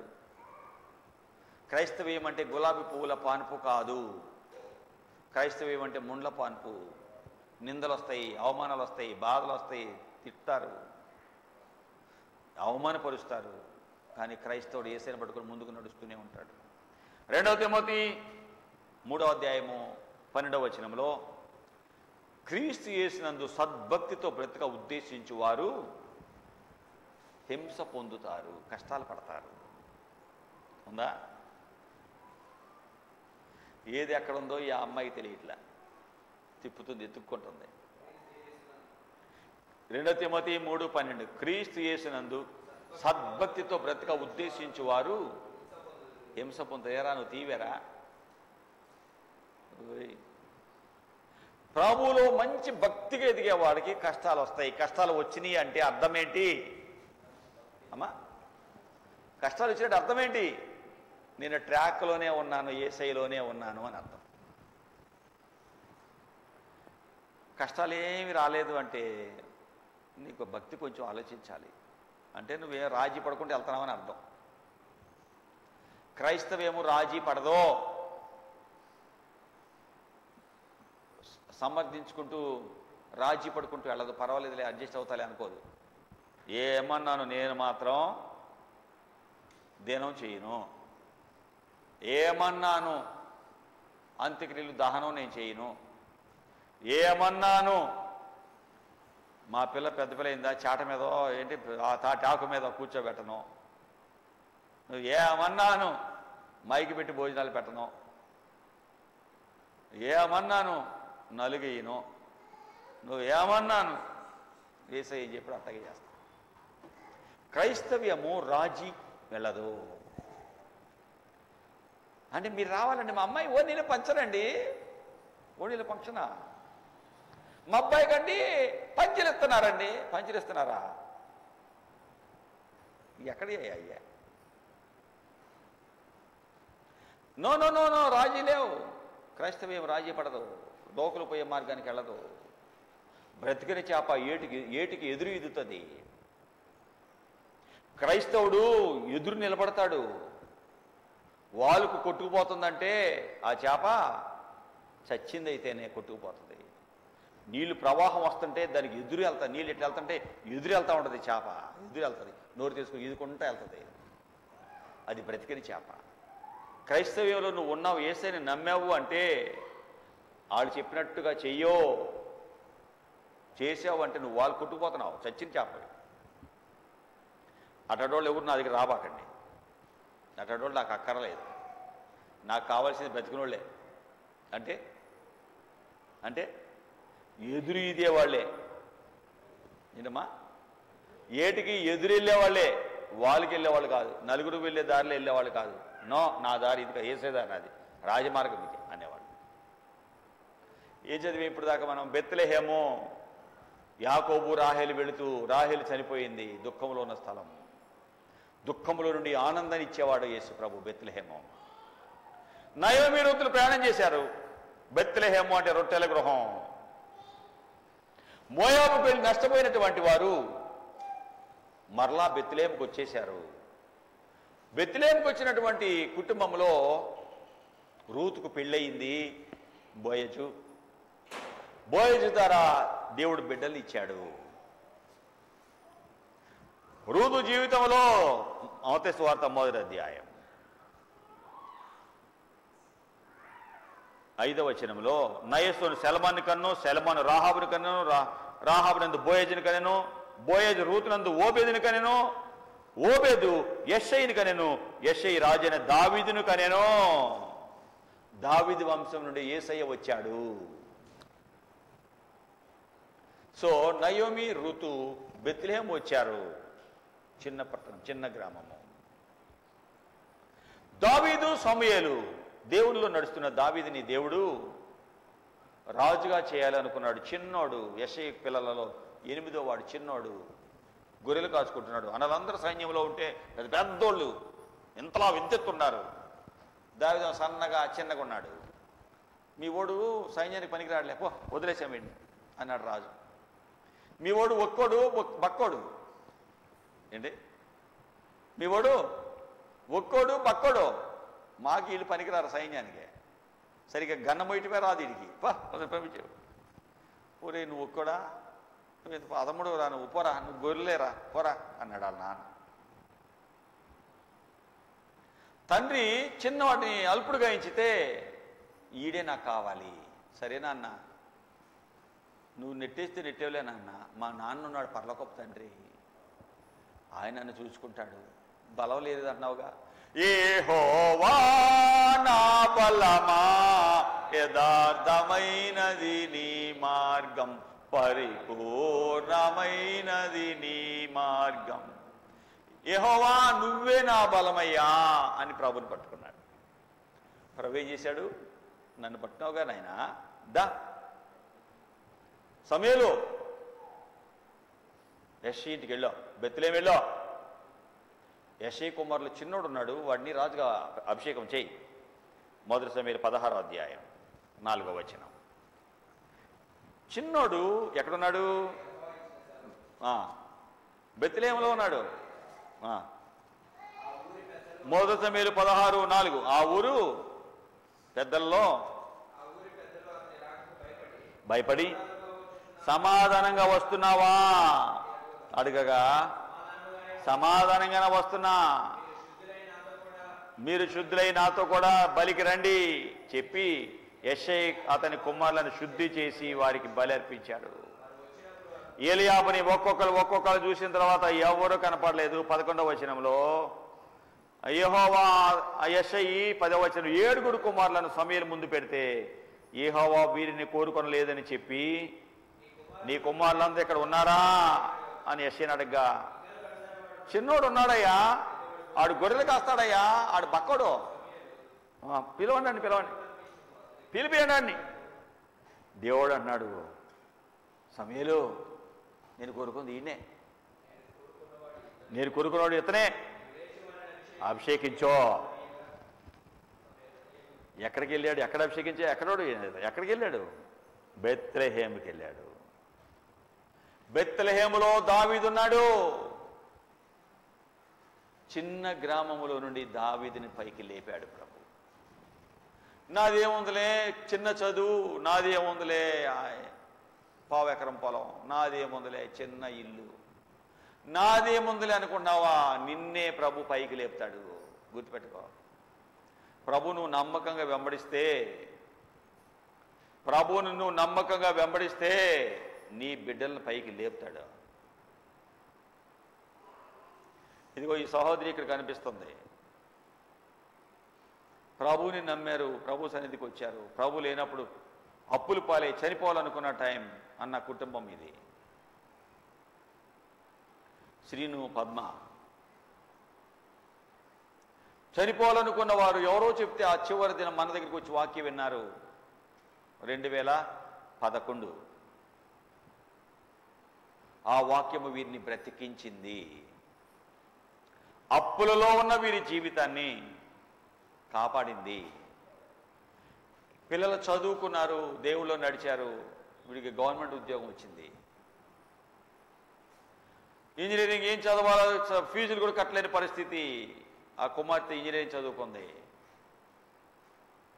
ఇది నాన్న సాఫ్ట్వేర్ ఇంజనీర్గా ఉద్యోగం చేసుకుంటుంది. సామాన్యమైన చిన్న గదిలో ఉన్నవారు ఇది నన్న పెద్ద అపార్ట్మెంట్లో ఉంటున్నారు. కారణం ఏంటి? అదే వ్యక్తులు అప్పుడు యేసు ప్రభు తెలియదు, ఇప్పుడు యేసు ప్రభు తెలుసు. ఆవిడ బెత్లెహేం చిన్నదే, ఆ చిన్నదాన్ని ప్రభు గొప్ప చేశాడు. అది నా యేసయ్యలో ఉన్న శక్తి. నాదేముంది, నా చిన్నది, నా పిల్లలు చదువులేదు, సరే చదవట్లేదు, లేదా నా కష్టం అనుకుంటున్నావా? ఆ దేవుడు నిన్ను నీ బిడ్డల పైకి లేపుతాడు. ఆయన పట్టుకో గట్టిగా. దావీదు సమూయేలు వెళ్ళారు. బెత్లెహేములో సమూయేలుని దేవుడే అభిషేకించాడు. దేవుడే దావీదును అపోస్తలుల కార్యాలు 13వ అధ్యాయము 22 నుండి 24 వచనాలు.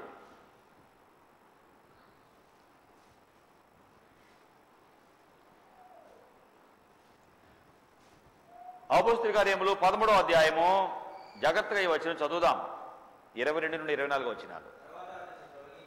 అతని తొలగించి, సౌలును తొలగించి దావీదుని వారికి రాజుగా చేశాను. ఆయన యెషయి కుమారుడైన దావీదుని కనుగొన్నాను. నా ఇష్టానుసారైన మనుషుడు, అతడు నా ఉద్దేశాలన్నీ నెరవేర్చును అని అతని గురించి సాక్ష్యం ఇచ్చాను.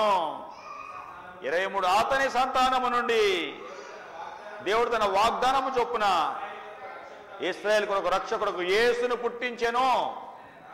చూడండి, యేసయ్య వచ్చాడు. అమ్మా నువ్వు వాడిని చివరికి తీసుకెళ్ళు, నువ్వు ఇక్కడ ఉంటే అక్కడ డిస్టర్బ్ అవుతుంది. చిన్నపిల్లల్ని ముందు ఎప్పుడు పెట్టకూడదు. చిన్నపిల్లలు ఎప్పుడు చివరి కూర్చోబెట్టుకోవాలి. వాడు చేసే పనులు అందరూ చూసి డిస్టర్బ్ అవుతారా? నెంబర్ 1. నెంబర్ 2, వాడి కేకలు పెడుతుంటే దానిలో లైవ్కి వెళ్తుంది, అక్కడ వినిపిస్తుందా?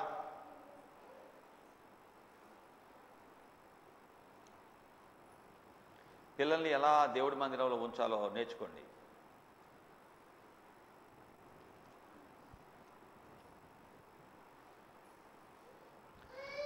దావీదు చిన్న గ్రామమైన బెత్లెహేం నుండి దేవుడు ఎన్నుకున్నాడు. ప్రభువుకి ఇష్టంగా బ్రతికాడు కాబట్టి పైకి లేపాడు. చిన్నవాడు. ప్రభువు నువ్వు నమ్మకంగా వెంబడిస్తే నువ్వు చిన్నవాడు అయినా నిన్ను ప్రభు పైకి లేపుతాడు.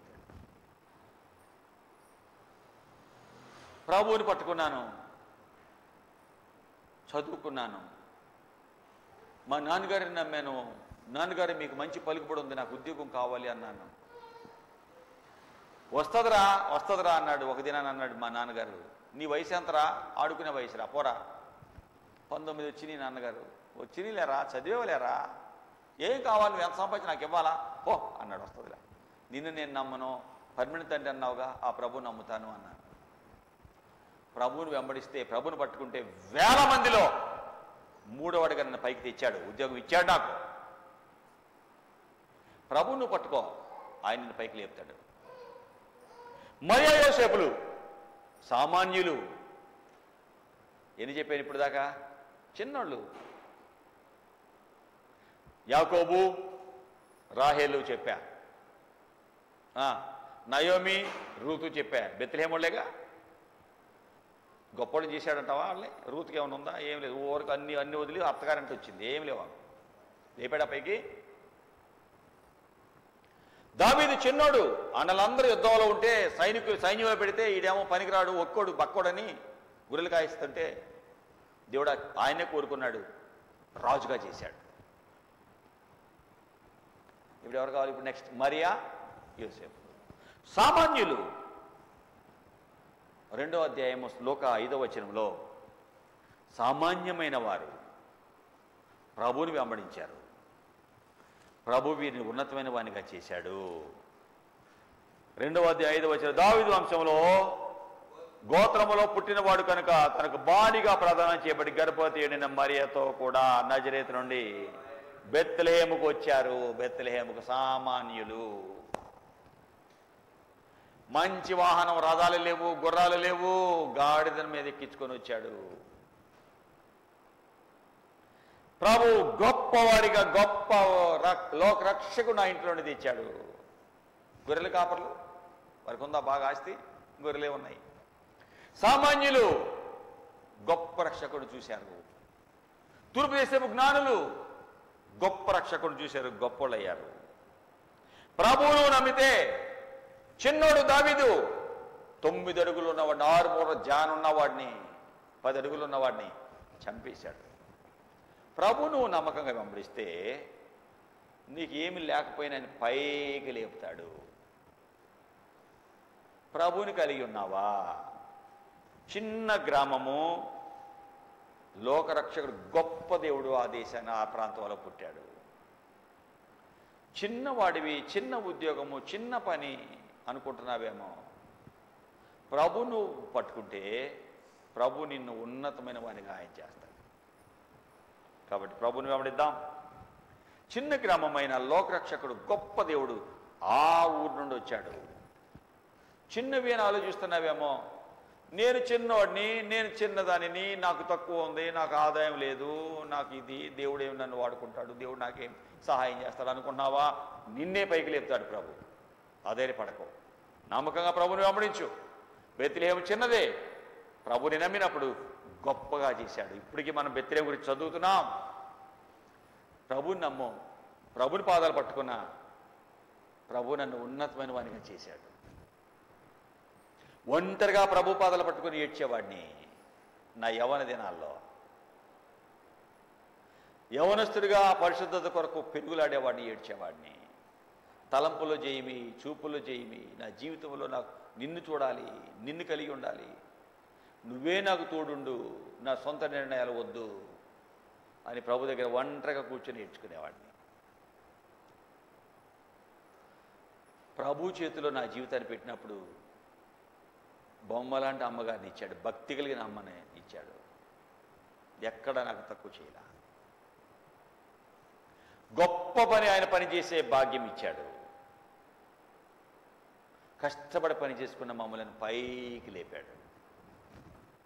బిడ్డల్ని ఇచ్చాడు, మంచి చదువులు ఇచ్చాడు, వారికి మంచి భర్తల్ని ఇచ్చాడు, దేవుని భయం ఇచ్చాడు. ప్రాణంగా నిన్నటి దినం హైదరాబాద్లో బిడ్డలతో ఉన్నా నేను. కారు తీసుకొని ఎక్కడికి వెళ్ళాలో సేవలు అక్కడికి తీసుకెళ్లారు. తను వేరే పని ఉంటే అది వదులుకొని నన్ను ఇంట్లో దింపి మళ్ళీ ఆయన పనికి వెళ్ళాడు చిన్నాళ్ళుడు గారు. ప్రభులోకి వచ్చాక ప్రభు ఉన్నతమైన వానిగా చేశాడు. ఆయన చేతిలో మన జీవితాన్ని పెట్టుకుంటే ఆయన పైకి లేపుతాడు. సో ప్రభు కొరకు బ్రతుకుదాం, ప్రభు ప్రేమ నిలుద్దాం. చిన్నవాడిని, నాకేం కాదు, నేను ఎంత అల్పుడిని అనుకుంటున్నావేమో. నువ్వే ప్రభు కావాలి. నిన్నే ఆయన ఎన్నుకున్నాడు. నీ ద్వారా ప్రభు ఆయన నామాన్ని గొప్ప చేసుకున్నాడు. ఇంకొకసారి చదువుదాం. మీకు 5:2. బెత్లెహేము ఎఫ్రాతా, యోదారు కుటుంబంలో నువ్వు స్వల్ప గ్రామమైనా నా కొరకు ఇశ్రాయేలును ఏలబోవాడు నీలో నుండి వచ్చిన గొప్ప రక్షకుడు బెత్లెహేము నుండి వచ్చాడు. ప్రభు నువ్వు నమ్మకంగా పంపిస్తే నీ కుటుంబము శ్రేష్టమైనది అవుతుంది. శ్రేష్ఠులు నీ కుటుంబంలో నుండి వస్తారు. అనేకులు దీవునిచ్చేవారిగా నీ జీవితము నీ కుటుంబం అవుతుంది. దేవుడు లేడు అని బుద్ధి లేని వాడిగా తిరుగుతున్న నన్ను ప్రభు రక్షించాక, ఆయన నన్ను పిలిచి ఆయన వాక్యం నాకు అందించాక, నేను వాక్యం బోధిస్తుంటే మా అమ్మగారు చివరి కూర్చొని ఏడ్చేవాళ్ళండి. ఏడ్చేవాళ్ళు. ప్రభా, ఈ కొడుకు అందరికంటే అసలు ఇది మారడు అనుకున్నాను. మా అందరి పిల్లల్లో ఇంత గొప్పగా వాడుకుంటున్నావు. ఈ కొడుకు వాక్యం చెప్తుంటే గుండెలు పగులుతున్నాయని ఏడ్చేదండి మా అమ్మ. నాన్న, నీ వాక్యం నేను వింటాను బాబు అని ఏడ్చేది మా అమ్మ.